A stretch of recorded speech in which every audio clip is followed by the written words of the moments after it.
ভাই, 2-3টা দেশে বোমা হামলা হয়েছে। সেই দেশগুলোতে আমাদের অনেক বাঙালি আছে। আমরা আসুন সবাই মিলে আমাদের বাঙালি ভাইদের জন্য দোয়া করি, তারা যেন সহি সালামতে থাকে এবং সহি সালামতে দেশে আসতে পারে। তার জন্য আমরা সবাই মিলে দোয়া করব, কারণ বিদেশিরা আমাদের দেশের একটা সম্পদ। তাদের জন্য আমরা দোয়া করা খুবই প্রয়োজন, কারণ তারা যেন হেফাজতে থাকে, তারা যেন সুন্দরভাবে থাকে। আমাদের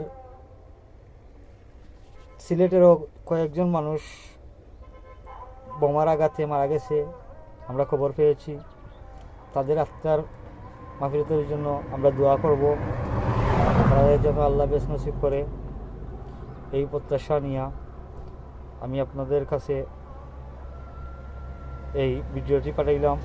আপনারা সবাই দোয়া করবেন, আপনারা সবাই শেয়ার করবেন ইনশাল্লাহ। আসসালামু আলাইকুম।